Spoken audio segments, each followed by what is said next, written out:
Buenas noches, profesora. Bueno, nuestro equipo está conformado por María José, Paola, Ashley y Alondra Araceli y su servidora Fátima Victoria. Dice, cada definición es resultado de un análisis previo de los conceptos y de la realidad que se integra en una interpretación teórica, mediante lo cual lo, lo contenido en el sujeto de la definición se hace explícito. En el prédico, la definición de sociedad, aunque temporal, funciona como instrumento de reflexión sobre la realidad social. Lo que nos da a entender es que la definición es un instrumento muy básico para cualquier tema que nosotros queremos dar a entender. Para los niños de preescolar hay que dar una definición más dinámica para que los niños aprendan mediante imágenes y así se les haga más fácil entender los temas que vamos a ir enseñándoles con paso del tiempo. Un ejemplo, si son los números, explicarles de una manera dinámica y la definición de los números y para cuál es el proyecto a seguir. Y el reclutamiento y las capacidades de los miembros. Aquí nos damos a entender que estamos haciendo un reclutamiento. ¿A qué nos referimos? Un grupo y una capacitación, o sea que nos tenemos que capacitar bien en el tema requerido para ya darle a los miembros, en este caso serían los alumnos. También nos da a entender que la sociedad es un grupo de personas que se forman en un sistema de acción independiente que es capaz de sobrevivir durante un periodo de tiempo. También para tener un objeto determinado, o bien solo puede lograrse un conjunto y no individualmente. Se puede incluirlo individualmente, pero para los niños de preescolar, que es en nuestro caso, es mucho mejor hacerlo en grupo, para que así los niños también tengan una manera de socializar a un largo tiempo. También tiene que ser un conjunto, estar bien un objetivo común, puede ser material, intelectual, también puede ser cultural, moral, unitario y sin fines de lucro. El siguiente es lo que lleva a una búsqueda de bien común que también beneficia a quienes participan en el grupo, es decir, las causas del bien común han sido teorizadas de diversas formas. La teoría normativa se cree que una persona es imperfecta en sí misma y necesita a los demás desde que nace y una necesidad de integrar en un sistema de relaciones. Estamos conscientes que cuando nacemos siempre en el seno de la familia se nos va como que haciendo una selección para dónde nos vamos a querer ir. En este caso puede ser tanto la religión como por los aspectos básicos de la persona, o sea, puede ser la religión, la cultura, todo eso. Un sistema de relaciones con perspectiva que se convierten en normas esperadas para un bien común. Consiste en normas, leyes, incluso pueden ser personas que no son iguales del mismo sexo o así como se forma ahorita últimamente las nuevas familias que se forman. Puede ser homoparental o homogéneas. También existen ciertos tipos de familia que son mamá, papá, mamá y papá o abuelos. La segunda parte es la modernidad, ha abandonado algunos ideales de la época medieval y ha regresado a otros bajo el imperio inclusivo de la razón natural. Sin embargo, la modernidad fue una de época de continuas brutales guerras de moderaron el mapa de Europa y ciertos países. En las épocas antiguas no estaba bien visto que una mujer estuviera casada, que no estuviera casada, ahora es que, y que no tuviera hijos. En ese entonces era un pecado porque tenía que ser una mujer dedicada a su hogar. Las guerras se liberaron, solo crearon más ideas, se hizo una nueva revolución, tanto para la mujer, un ideal es que la mujer pudiera usar un pantalón, era algo de una suma importante en una idea. Eh, ¿Cómo surge el individualismo desde el Renacimiento? El Renacimiento crece desde la posición, el poder y la conquista. El individuo empieza a sentirse opuesto a la estructura social y de hecho estas ideas fueron muy fructíferas ni siquiera en los tiempos modernos una existencia racional y natural propia de una sociedad secundarizada. La burguesía, el pueblo poderoso de los tiempos modernos, quien exigió la libertad del comercio y el intercambio de bienes entre quienes poseían la fijación de precios sin interferir en la ley, en el rey y la nobleza. Por otro lado, el dilema posee insufribles objetos libres y sistema social justo o un sistema social libre de sujetos libres. Funciones sociales de la educación. La educación es un proceso de formación de hacerse como persona, de sentir, conocer y actuar, ya que implica aspectos sociales e individuales para promover el desarrollo integral de la personalidad del niño. La educación puede convertirse en aprender a desempeñar roles y tiene como efecto la adaptación social para los niños y como nosotros. Eso se refiere a que nosotros tenemos que formar a esa persona, hacerla sentir y también que ellos se conozcan y conocerlos a ellos y también formar el actuar. Que pues como dice implica estos aspectos sociales e individuales para el desarrollo del niño. Funciones sociales de la educación. La educación es un proceso de formación de hacerse como persona, de sentir, conocer y actuar, ya que implica aspectos sociales e individuales para promover el desarrollo integral de la personalidad del niño. La educación puede convertirse en aprender a desempeñar roles y tiene como efecto la adaptación social para los niños y como nosotros. Eso se refiere a que nosotros tenemos que formar a esa persona, hacerla sentir y también que ellos se conozcan y conocerlos a ellos y también formar el actuar, ya que pues como dice implica estos aspectos sociales e individuales para el desarrollo del niño. La organización social se ocupa del funcionamiento presente de una sociedad y generalmente tiene poco idealismo en educación, aunque en una sociedad nunca falta quienes tienen en cuenta perspectivas más amplias basadas en el futuro del hombre y de la sociedad. La organización social es positiva, le interesa el desarrollo del país según las instituciones educativas, cambian entonces sus planes o materias según las necesidades laborales más apremiantes y no según una idea particular del hombre o de la sociedad humana. B. Disponibilidades económicas. C. El nivel cultural. D. La demanda social de la educación. El poder político. El proceso educativo de enseñanza-aprendizaje en todos sus niveles es condicionante de las personas.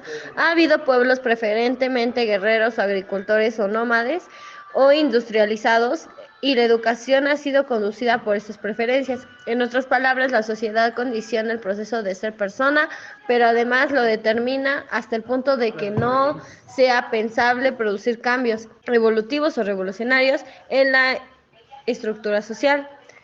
Según los sociólogos, la sociedad es un conjunto de las instituciones educativas que influyen entre sí, pero la sociedad influye fuertemente en las personas, mientras que las instituciones educativas lo hacen solo débilmente, de manera idealista o como control social internalizado. Según la mayoría de los sociólogos, la educación es por naturaleza conservadora, frena, impide el cambio social y no se adapta rápidamente a los valores económicos y producidos ni a las necesidades de la sociedad. La educación promueve el cambio social. El proceso educativo genera un control social internalizado en el ordenamiento social, presentándolo como racional, de modo que la gente desea hacer lo que es socialmente necesario. Pero las personas van mucho más allá de lo que viven como individuos aislados. Para algunos autores, pues las instituciones educativas no son factores de cambio social. Las escuelas parecen carecer de movimiento propio. No son una fuerza creadora, sino instituciones conservadoras. Sin embargo, la vida social, como toda vida, implica cierto cambio, ya sea en lo cultural, en las ideas y creencias, y en las técnicas, ciencias y conductas, ya sea en lo estructural, en las instituciones familiares y en la organización económica y el ejercicio del poder. Algunas críticas, la escuela va al ritmo de las exigencias sociales extraescolares, donde sostienen que las instalaciones sociales no sirven para las necesidades del hombre. La escuela enseña la necesidad de ser enseñado y hacer perder el incentivo para desarrollarse con independencia, donde la escuela de hoy se ha convertido en una institución que no hace más que producir la cultura con sus opresiones y es fuerte de discriminación. Lynch propone superar la escuela destruyendo su monopolio, pero Parry propone promover la educación libre, donde el Estado no debe dictar ninguna ley sobre la educación, donde la escuela es la empresa más grande y costosa del mundo y no prepara para una vida mejor. Lynch suprime a la escuela porque adoctrina y prefiere que las personas se eduquen solas en contacto con objetos educativos como libros, compañeros profesionales y líderes de aprendizaje. Habla sobre que nuestra sociedad funciona mediante instituciones y si estos faltan es necesario mejorarlas y no suprimirlas, porque esto haría volver a la mayoría a una cultura primitiva. Igualdad de oportunidades en educación. Nos habla sobre la política liberal, entiende la igualdad como una forma de igualdad de trato ante la ley, de modo que son iguales la ley y el trato, no las personas o sus bienes. Un intento de encontrar una convergencia de estas posiciones se formula bajo la expresión de la idea de igualdad de oportunidades, que contiene ciertos requisitos materiales presentados a todos por igual. Fukuyama, siguiendo a Hegel, cree que los humanos no solo son animales económicos, no solo son trabajadores, no solo inventores de herramientas, no solo intérpretes, no racionales y no dedicados a su trabajo, sino que se definen como seres que buscan reconocimiento. Igualdad de oportunidades no significa ofrecer a todos el mismo nivel de educación. La igualdad por la que aspiran las constituciones de las repúblicas modernas es la igualdad en la educación básica. Esta oportunidad se ofrece a todos, cada ciudadano la aprovecha según sus capacidades personales y elimina las condiciones sociales desfavorables en un determinado entorno social. La sociología parece confirmar que las familias se basan en las clases sociales. Selectiva de la escuela nos dice que en los sistemas educativos existen diversas barreras, mientras los estudiantes se convierten en víctimas de una selección de la que no son responsables. Esto será una injusticia social. Esto parece demostrar que ser parte de una clase social genera diversas condiciones que se manifiestan en la selección realizada, la idea de igualdad soñada en Occidente y la tolerancia en él. Las declaraciones públicas conducen demagógicamente a protestas contra la selectividad, contra la autoridad académica, contra los sistemas, los planes. De hecho, los países socialistas defensores de la democratización proletaria de la escuela no suprimieron los mecanismos de la selección, aunque la selección no se hacía en función de factores socioeconómicos, sino que apareció un criterio de selección ideológico basado en la sociedad que estaban construyendo. Los pensadores de ideología liberal, por el contrario, se oponen a cualquier selección ante la ley, pero permiten la selección de hecho, debido a diferentes bases materiales o debido a diferentes usos de la libertad en las empresas personales. Desde un punto de vista biológico, Darwin estableció selección, función selectiva natural. La función es un mecanismo natural. La función genera fortalezas económicas que posee una sociedad. Los bienes o recursos materiales son limitados, pues la economía propone regular la producción, distribución y consumo de bienes. Sector primario, basado en la agricultura, ganadería, pesca y minería. Secundario, basado en la industria, comercio, artesanía y construcción. La escuela va al ritmo de la exigencia social y extraescolares, donde Iván Gich sostiene que las instalaciones sociales no sirven para las necesidades del humano.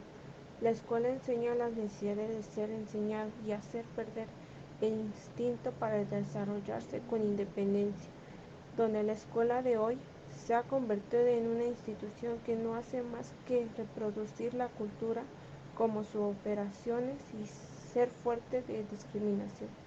Chir propone superar a la escuela contribuyendo su monopolio, pero Parry propone promover la educación libre donde el Estado no debe dictar ninguna ley sobre la educación, donde la escuela es la empresa más grande y costosa del mundo y no prepara para una vida mejor. Chir suprima a la escuela porque doctrina y prefiere que las personas se eduquen solas en contacto con objetos educativos, libros, compañeros profesionales y líderes de aprendizaje. Habla sobre que nuestra sociedad funciona mediante instituciones y estas faltan, es necesario mejorarlas y no suprimirlas porque esto haría volver a la mayoría a una cultura primitiva y legislada. Mitchell ha propuesto la temática de poder social que ejerce las instituciones educativas, donde la disciplina es considerada como un eje de la formación del individuo. Actualmente la educación se da mediante libros y las formas de comunicación y control. Modernidad, posmodernidad y su relación social como las instituciones escolares. La escuela no es una institución al servicio exclusivo, sino el centro de la relación entre las personas de cada alumno y la estructura social. En este contexto se refiere a la finalidad de las instituciones educativas. Estas se refieren a la búsqueda de los fundamentos para establecer el sentido de su tarea, donde lo científico estableció el abandono de todo lo metafísica y toda autoridad trascendente.